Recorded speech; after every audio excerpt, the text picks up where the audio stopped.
So I just canceled my Spotify premium. Didn't want to pay for it anymore, so I canceled it this morning. Not because of the protest against the Spotify. Semi. Just don't need it anymore. I don't really listen to music on Spotify. And the reason why is just, I do research on Spotify because I promote artists, but I don't really listen to music on Spotify because it's just not my cup of tea. If I want to listen to music, I would go on Apple, much rather, or on YouTube, which on YouTube I actually do pay premium. And Apple, in my opinion, would be much better and probably would have a lot more customers if they would do, if they first of all allow the data to populate much quicker. So the problem with Apple is the data updates about every 72 hours. So you can't really, when you're promoting, you don't really know what you're promoting and how and where. A lot of ice. Oops, I'll pick it up later. So you don't really know what you're promoting for the 72 hours, right?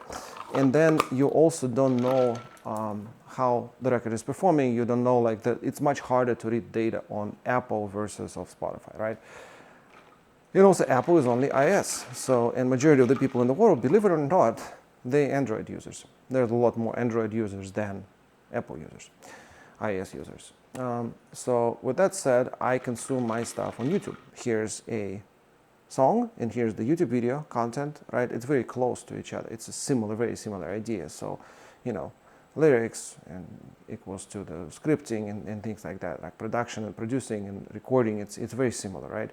So, and since I'm not an artist, right, recording artist, and I cannot talk about artists I'm promoting, I'm talking about videos that I'm doing.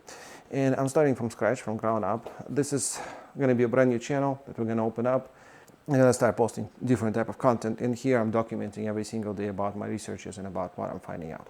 Which brings me to the point. Do the thumbnails are actually matter as much as people think they are? And I did research on that yesterday. So I don't have access to any creators on YouTube, right? But I do have access to musicians and artists. So, and I believe, I came to a conclusion, so that CTR for artists matters, but artists get much higher CTR than creators would. So every single artist I looked at, indie, major, small, big, large, whatever, just starting out, they all get tons of impressions and they all get a very high CTR. And by high CTR, I mean I haven't seen any artists that are below 6%, which is a lot.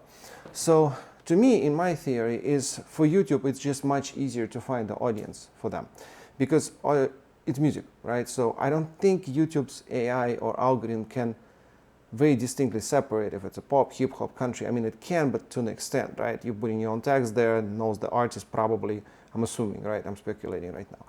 But it's music. So music is just much easier to find audience for because everybody at some point of their life engaged with music or watched video on YouTube. So YouTube has a big pool for the artist. It actually would be an interesting test. I was thinking this morning when I woke up, I was like, hey, what if we have a test, right? What if I create a artist channel, right? I have an artist channel, I find one, and I start posting content for how to promote music. Will it reach more people? Will it actually get something really good going on? I don't know. I think it's worth testing, but it would be interesting. If any of you tried it before, let me know in the comments, but it would be curious. So thumbnails for music artists don't really matter. And you can pretty much put whatever face of the artist, good enough, right? You're going to get tons of impressions regardless. So if I will look at my channel, right, this channel that you're watching currently, this channel is kind of old. I've been posting on it for a while, and this channel had some semi-success, right, in some ways. So, but let's take a look at the CTRs there, right, on the older videos, and those CTRs were done by a buddy of mine. He's a designer. He's not a thumbnail maker. But those thumbnails were done by him. So I'm really curious to compare because I haven't compared it yet. So, all right, so this is the channel, right? And this is what's going on the channel. So if we look at the Burning for Artist video, right? I'm watching the first one. There's some stuff going on there, but let's look at the reach, right? So this one has 4.3% impressions, right? And this thumbnail was a cool thumbnail. I think it was nice. If I look at another one, this one was without the thumbnail. So this one has, let me see what it has. Come on, YouTube load. 5.5 has no thumbnail. and this created a higher CTR than video with a thumbnail. So if I look at another one, this one has a thumbnail, right, which is done by me. A lot of thumbnails were done by me. 1.2, but I look like an egg here, so I don't like that. Okay, so let me take a look at this one. There's another thumbnail here, and this one 2.5 impressions click-through rate. And the latest were interesting, right? So if I look at the latest thumbnails, that not even a thumbnail, it's a picture of me holding something, right? So this one has 2.1% click-through rate. And this channel I completely abandoned this channel. This channel was completely dead for like a year. I haven't posted nothing. So I started to pick up a little bit of traction, but it's all died down. I tried building this channel on the ads, right? So like I was trying to do exactly the same thing I would do for the artist, but for artists it works completely differently. So this content creator and artist creators, like artist content is different, so you can't really promote it the same way. So I'm gonna learn a lot here. So in the latest one about the Spotify, 4.7% click-through rate. So that is doing those thumbnails that are not really thumbnails. This one's doing not good, but it's picking up. It's doing 7.7 right now, so it's starting to move.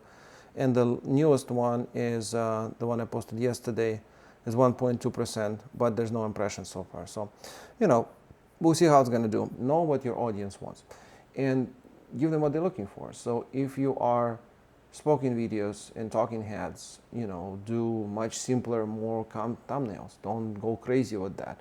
If you are a entertainment channel, yeah, make it more bright, make it more glossy and things like that. So that's very interesting to me, right? Like that's what I'm learning so far, and I haven't tested it yet. So I'm gonna still have to test it out, and I'm still gonna have to put it in practice. But so far, 3 things that I've learned since yesterday. So thumbnails for artists don't really matter.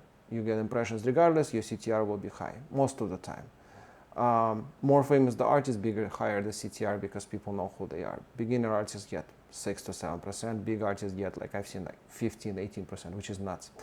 Thumbnails do matter, but it's just based on your content. I don't think it's one size fits all on the thumbnail side. And it might sound stupid and obvious to you. You might know this already and be like, duh, Alex. But I'm learning completely new things. I'm learning, analyzing, I'm looking, and it's like, okay, cool. So thumbnails matter for specific content. If your content is tailored to one audience, know the audience, tailor your thumbnails towards that. And this is just the beginning learning that I'm starting to understand and starting to get. And also, I need to find a thumbnail designer, because I ain't gonna design it myself. I think my next channel is gonna be entertainment niche. I don't know what it's gonna be yet, so we're still gonna come up with a name, come up with the thoughts and ideas on this about what the channel is gonna be. There's no ideation yet, but what I can tell you is I need to find a thumbnail designer. So today I am looking for thumbnail designer, and I'll update you once I do so.